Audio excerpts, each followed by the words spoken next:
चांद पे जाएंगे सर, और पूरी कोशिश है हाँ, क्योंकि काम करके हम आसमान छूना चाहते हैं, आसमान के ऊपर चांद है ना, चांद पे जा ही रहे हैं लोग, चांद पे जाएंगे। सितारे हैं चांद के आसपास ही चांद के दिखेंगे आसपास ही रहेंगे। और चमके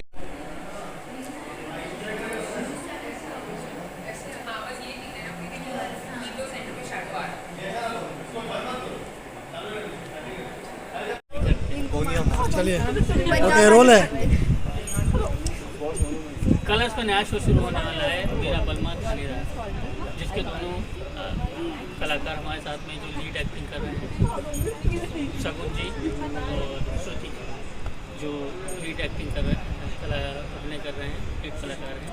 ऐसे आइए मिलते हैं, आप लोग को रूबरू कराते हैं अपने चैनल के माध्यम से। आप जिस तरह से देखा जाए आप जो कर रही हैं उसमें जो कहानी दिखाई गई है वो आपके ऊपर पूरी तरह से परफेक्ट बैठती है। आप उम्र में भी छोटे हैं और उसमें आपको छोटे ही दिखाई हैं। तो कैसा लगा इस कैरेक्टर को करने के बाद, और इस कैरेक्टर को अपनी रियल लाइफ में कैसे जोड़ा?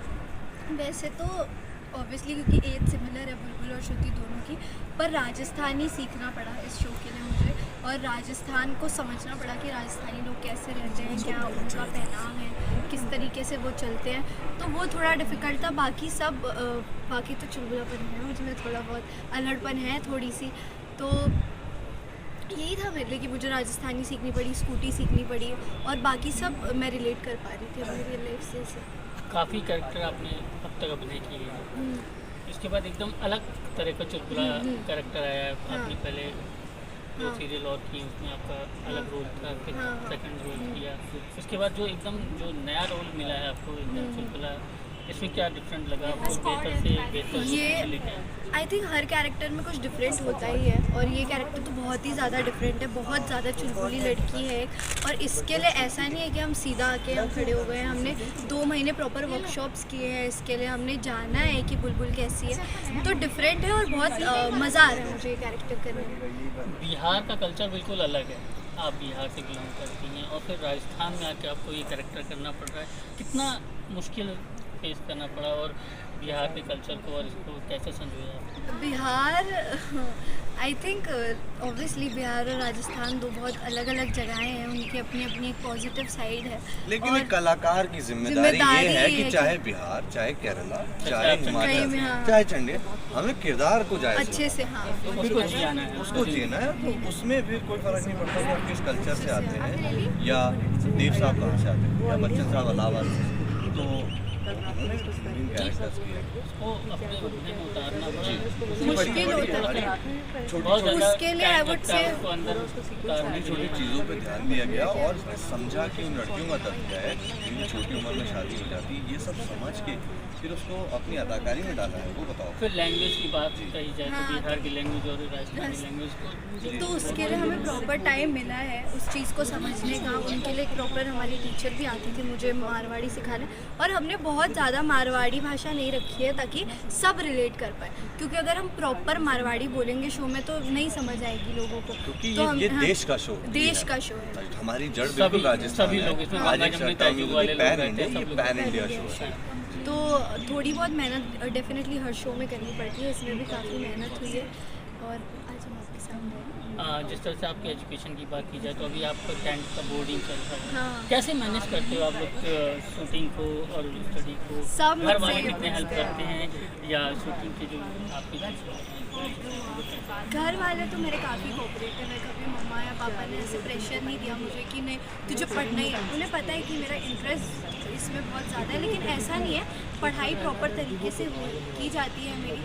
हमारे जो डायरेक्टर्स हैं, हमारे जो प्रोड्यूसर्स हैं, ईपी है, उन्होंने ऐसा सेट करके रखा है मेरा पूरा दिन कि एटलीस्ट 1 घंटा मुझे पढ़ने मिले, और उस दौरान मैं पढ़ती हूँ और पढ़ के फिर मैं 10 दूँगी अपना। और ऐसा नहीं है कि शूट के चक्कर में पढ़ाई को साइड कर दिया, प्रियोरिटी पढ़ाई को। अच्छा, शुरुआत की बात की जाए तो कैसे शुरुआत की सीरियल किया है, एक्टिंग की शुरुआत किस तरह से? मेरी शुरुआत हुई थी 2012 में, प्रॉपर तरीके से शुरुआत उसको नहीं बोल सकते। मेरे पापा की एक फ्रेंड थी जो मूवीज़ करती थी, तो उन्होंने बोला इसको एक्टिंग करवाओ, ये हीरोइन बन सकती है। और उन्होंने बस मुझे ये बोला और उसके बाद आई वाज लाइक अब मुझे एक्टर ही बनना है, चाहे कोई कुछ भी करे मुझे बनना है, मुझे एक्टिंग करनी है। बट उसके बाद जैसे ही पापा ने इंटरेस्ट शो किया, उन्होंने बोला कि नहीं इसका बचपन पर छिन जाएगा, अभी मत डालो इसको, तो पापा ने तब नहीं डाला। लेकिन फिर लॉकडाउन हुआ और हमें उतनी प्रॉपर तरीके से पता भी नहीं था कि हम कहाँ जाते, क्या प्रोसेस होता है एग्जैक्टली।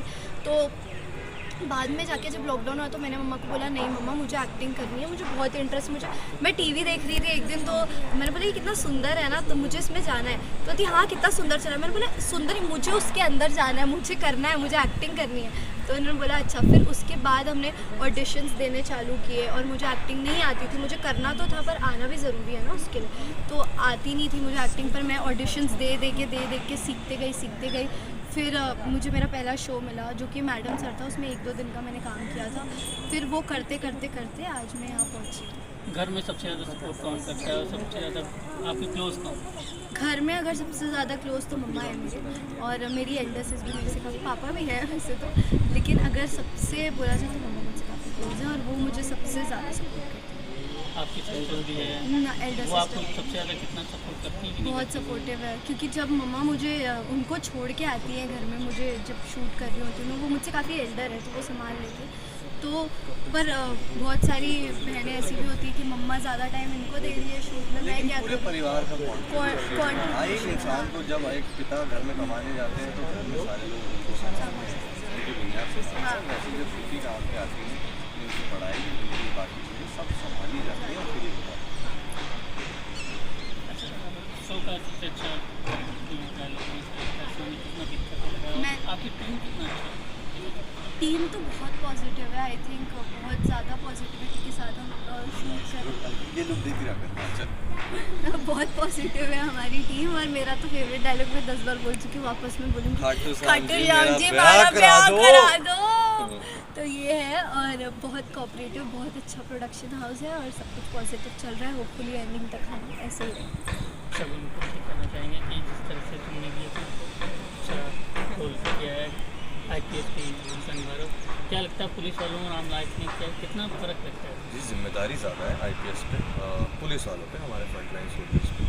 अब आप अभी क्रिसमस मना के हटे हैं और आप न्यू ईयर मना के हटे हैं, लेकिन वो लोग उस दिन ड्यूटी पे थे, उनका परिवार वो जिम्मेदारी समझ रहा था, उसमें किसी का पिता, किसी का भाई, किसी का बेटा नौकरी पर था, तो वो जिम्मेदारी समझते हुए, क्योंकि बड़ी जिम्मेदारी देश के प्रति होती है और वो जिम्मेदारी समझते हुए आगे बढ़ना होता है। और ये वर्दी पहनने के बाद मुझे बड़ा एक सॉलिड एहसास हुआ। तुम्हारा सफ़र कैसा रहा कि प्रताप सिंह अच्छा सफ़र जो रहा? जी अभी रहा नहीं, अभी तो सफ़र शुरू हुआ है। कैसा और लगा अभी प्रताप सिंह का कैरेक्टर? जी अभी तो बुनियाद डाली गई है, अभी हम काम शुरू कर रहे हैं, बिल्कुल जिम्मेदारी और बिल्कुल भी इसे ग्रांटेड ना लेते हुए हम ने शुरू किया है और हम इसको मेहनत करते जाएंगे, कन्विंस करते जाएंगे कि मैं एक IPS हूँ, मैं सही चीज़ों के लिए स्टैंड लेता हूँ। समाज के कुछ मुद्दे हैं जो मैं आपके सामने लाना चाहता हूँ, उसके लिए मैं लड़के दिखाऊंगा। और फिर अगर एक उम्मीद की रोशनी आप लोगों के नज़र में आती है और एक बच्चा अपने घर में बात कर पाता है कि मुझे ये शादियाँ नहीं करनी या मुझे तकलीफ़ होती है या जो भी है, या कोई भी अपनी बात कह पाता है ये मुझे या बुलबुल को या हमारे परिवार के, हमारे शो के बाकी सदस्यों को देखकर, तो आई थिंक हमारी जीत होगी। फैमिली की बात करें तो फैमिली में कितना सपोर्ट आपको दिया है? मेरा तो परिवार मेरे साथ हमेशा से खड़ा है। मेरी माँ ने यहाँ से पहले जब कुछ नहीं था तो वो एक कपड़े प्रेस करके मुझे ऑडिशन के लिए कपड़े प्रेस करती थी, बोलती थी कौन सा रंग है क्या है, वो मुझसे पूछती थी कि क्या पहनना है, ड्रेस कोड क्या है, आज ऑडिशन करना है, कितने याद है। मेरे फादर साहब ने हमेशा एक मिडिल क्लास आदमी ने कभी वो फाइनेंशियल हाथ नहीं उठाया मेरे सर पर, जबकि एक मिडिल क्लास आदमी के लिए ट्रैवलिंग या खर्चा ये सब बहुत भारी पड़ता है। तो परिवार तो साथ खड़ा ही था। उसके बाद जब समाज का प्रेशर आता है कि हमारा लड़का तो क्या टाइम पास कर रहा है, एक्टर बनेगा नहीं बनेगा, लेकिन हमारे माँ बाप ने हम पे भरोसा दिया है, इसलिए आज हमारे पीछे एक ऐसा पोस्टर है जिसमें हमारी शक्ल है और एक बहुत खूबसूरत शो बना है। आगे की जर्नी कहाँ तक रहेगी और क्या है? जी चाँद पे जाएंगे, चाँद पे जाएंगे सर, और पूरी कोशिश है हाँ, क्योंकि काम करके हम आसमान छूना चाहते हैं, आसमान के ऊपर चांद है ना, चांद पे जा ही रहे लोग, आप भी जाओगे, सितारे हैं चांद के आसपास ही चांद के दिखेंगे आसपास ही रहेंगे और चमकेंगे। सबसे अच्छा डायलॉग शो का आपको कौन सा लगा क्या रहा? मेरा बालम थानेदार यही है सर। फिलहाल तो ये आप लोग समझ जाए, हमसे बात करने आए, इसके लिए बहुत शुक्रिया। और इस शो को आप अपने माध्यम से जितना आगे बढ़ाएं हमारे लिए बहुत sir. Thank you so much. तो ये थे हमारे साथ बालम थानेदार के दोनों लीड एक्टर, इनके साथ मिलकर सबको बहुत अच्छा लगा। Thank you so much.